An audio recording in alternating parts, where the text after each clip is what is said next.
Dodging daggers at almost reach, making mistakes they can never teach. But these silver clouds won't dissolve to black. May isa pong friend na nagsabi sa akin na mag-try out ka sa Adamson. Tapos binigyan po sa akin yung araw na kailan yung tryout na yun. Pumunta naman po ako.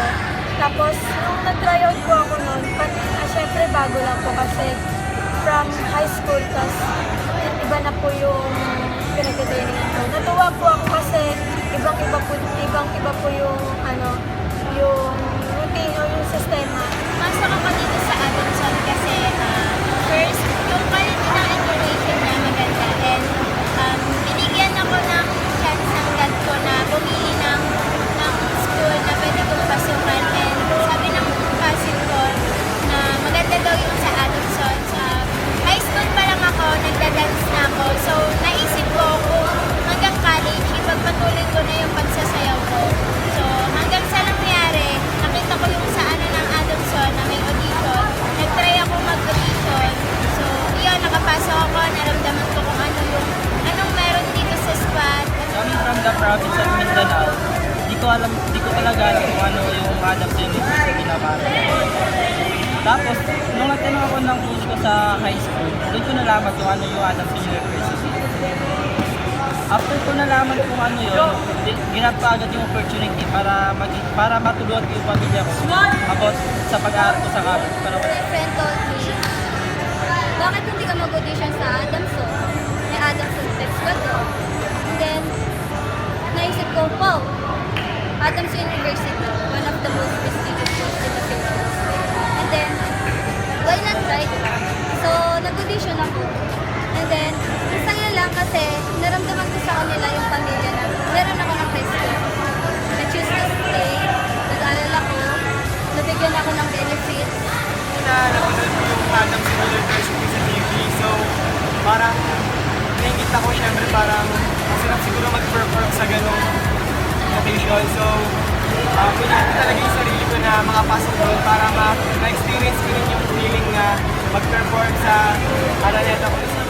Nagsimula ako sa wala kasi wala pang alam sa taas, sa tumbling, naging front spot lang ako. Tapos hanggang sa konti natututo na rin ako. Hanggang sa nag-improve yung skills ko. Nakakakaba, pero pag nagawa mo yung skills na yun, nakakatuwa. Kasi first time mo nagawa yun, tapos ang sarap-sarap ng ulitin. Pumasok kasi ako dito sa PEP, wala talaga as in zero. Hindi ako marunong sa tumbling, hindi ako marunong magpabuhat. Yung dance ko hindi ganun ka-todo, kung bumigay ng Tapos ang nangyari kasi niyan, nagpaturo ako sa mga seniors ko kung paano tumambling. Unang tumbling, tinuturuan nila ako sa tumbling. Tapos habang patagal ng patagal, tinuturuan na din nila akong mag-stance sa toses.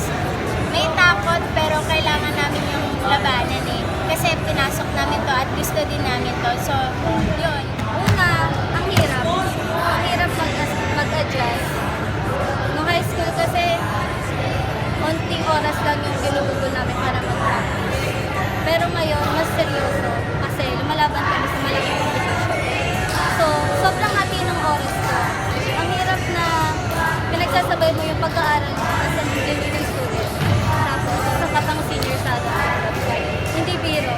Maraming bagay akong natutunan. Unang-una sa lahat is yung respeto. Sa squad kasi, unang-unang nire-respeto namin is yung coach namin at yung bawat member ng squad, which is na-apply ko sa labas ng school. Tulad ng pagiging responsable mo sa mga professors, sa magulang mo, at sa lahat ng mga taong nakasalamuhan natin. Sunod naman is yung pagiging on time. Dapat kasi sa training, bawal yung palaging late kasi makakaperwisyo ka ng ibang member. So, nadala ko yun pati sa eskwela. Kaya sa school, hindi ako nalilate kasi yun yung natutunan ko sa pagsali sa Adamson Pep Squad. At ang huli-huli, yung disiplina sa sarili. dahil tinuro sa amin na pag wala kang disiplina sa sarili, never kang magiging magaling, never kang mag-excel, at never mong magagawa lahat ng gusto mo. Kasi ang tunay na galing ay nag-uumpisa sa disiplina sa sarili. Yun ang turo sa amin ng lahat ng seniors namin at ng mga coaches namin. Nakaka-proud kasi yung coach ko dati, nakikita na ako sa TV, yung mga kapet ko dati, sinachat nila ako na, na proud sila sa akin kasi first time din nila na magkaroon ng alumni na nasa UAP school. Isang Adamson yan, nakaka-proud at masaya dahil nag-build up yung good attitude ko. Tapos yung mga bad attitude ko, medyo nawala dahil sa prep. Dahil hindi nagkulang yung mga seniors ko na mag-discipline para sa... Since passion ko na to, part na siya ng buhay ko, pagiging cheerleader. Ginag ko siya. Sobrang mahal ko yung pagiging cheerleader ko. Kinaya ko hanggang, eto, 5th year na ako. Last year ko na. So, susulitin ko naman yung mga araw ko bilang cheerleader sa atin. I'm a Falcon cheerleader and I am proud to be an Adamsonian. I am a Falcon cheerleader and I am proud to be an Adamsonian.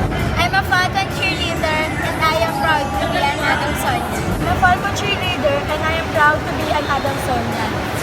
I am a Falcon cheerleader and I am proud to be an Adamsonian. Have it all.